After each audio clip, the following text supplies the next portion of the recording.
Isang mapagpalang araw po sa ating lahat. Welcome po ulit sa ating 365 Daily Devotions.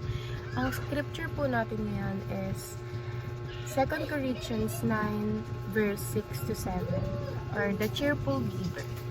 The point is this: whoever sows sparingly will also reap sparingly, and whoever sows bountifully will also reap bountifully.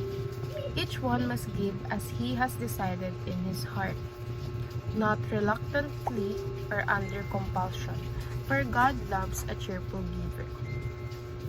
Sa Tagalog, ito ang ibig kong sabihin: ang nagtatanim ng kakaunti ay aani ng kakaunti, at ang nagtatanim ng marami ay aani ng marami. Ang bawat isa ay dapat magbigay ayon sa kanyang pasya, maluwag sa loob at hindi napipilitan lamang, sapagkat iniibig ng Diyos ang nagbibigay ng may kagalakan. So according po sa scripture na to, yung mga nagbibigay ng bukal sa puso at mga walang sama ng loob, sila yung pinagpapala ng Panginoon, kasi ayun yung gusto ng Lord, yung magbigay tayo sa kapwa natin. And sabi dito, ang nagtatanim ng marami, aani ng marami. So, ang sinasabi sa pagtatanim na to, kapag yung mga blessings mo, sinishare mo sa ibang tao, mas ibe-bless ka ng Panginoon. So, ang unang katuruan po natin is, the New Testament teaches sacrificial and voluntary giving. So, ibig sabihin, sacrificial, ibig sabihin talagang may kurot sa puso natin yung binibigay natin, and hindi katiting lang. Kasi for example, binibless ka ng Panginoon ng katutak na biyaya at sandamakmak na biyaya. And dapat, yung isa-share mo sa kapwa mo is talagang may epekto sa'yo. Hindi yung grabe si Lord mag-bless sa'yo, tapos yung sinashare mo sa iba is bariya lang sa'yo. Second is, the New Testament encourage a cheerful giving. So, kapag nagbibigay tayo, kailangan bukal sa puso natin. Kailangan masaya tayo na nagbibigay tayo.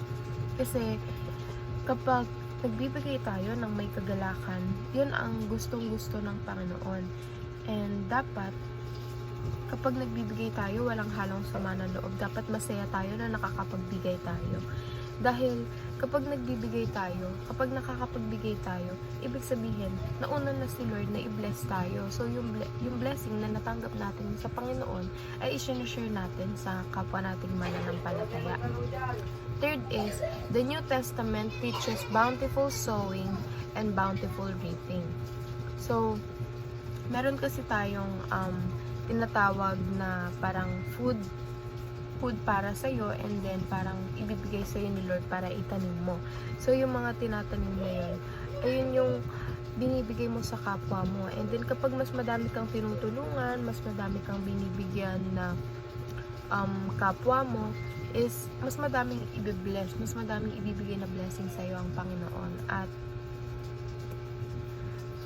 ang application natin is practice voluntarily sacrificial giving. So, kailangan lagi tayong magbigay sa ibang tao, lalo na kung nangangailangan sila. Kasi sabi nga nila, diba, it's better to give than to receive. Kasi sa ekonomiya ng Panginoon, or sa prinsipyo ng Panginoon, kapag nagbibigay ka, mas lalo kang madadagdagan. Hindi katulad sa prinsipyo nating mga tao na kapag nagbibigay ka, ikaw yung nababawasan.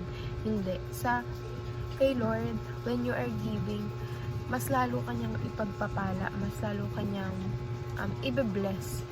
Kasi gusto ng Panginoon na nagbibigay tayo sa kapwa natin sacrificially, and ibig sabihin nun, yung talagang may kurot sa puso natin. Second is, give joyfully out of gratitude. So, si Lord kasi, hindi natin pwedeng ibalik sa kanya yung mga blessings. So, hindi natin, yung mga blessings na binibigay niya sa atin, hindi natin yun kayang ibigay sa Panginoon, kasi He is the source of everything. Ibig sabihin, meron na siya ng mga ibibigay natin. So, ang utos ng Diyos is ibigay natin sa kapwa natin or sa iba. And dapat, ang pagbibigay natin is joyfully and out of gratitude. Ibig sabihin, nagpapasalamat tayo sa mga binibigay na blessings ng Panginoon. Kaya, yung pagpapasalamat natin is ipinapasa natin sa ibang tao. Dahil masaya tayo na nakatutulong tayo, at masaya tayo na nagbibigay tayo. Dahil yun na yung way ng pagpapasalamat natin kay Lord. Third is, sow bountifully and reap bountifully. Kagaya nga ng sinabi ni Pastor Russell, meron kasi tayong binhing itatanim at tinapay na makakain. So, yung tinapay na makakain, ayun yung pangsarili natin. Ayun yung binibigay ni Lord para meron tayong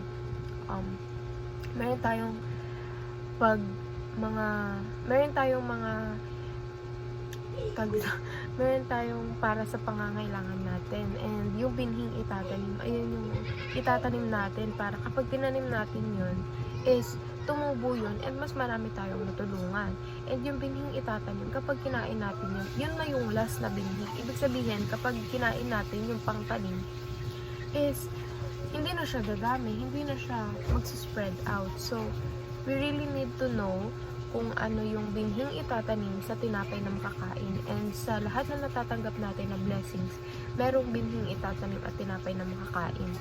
And sa pamamagitan na yun, merong matitira para sa atin at merong matitira para ipigay natin sa kapwa natin.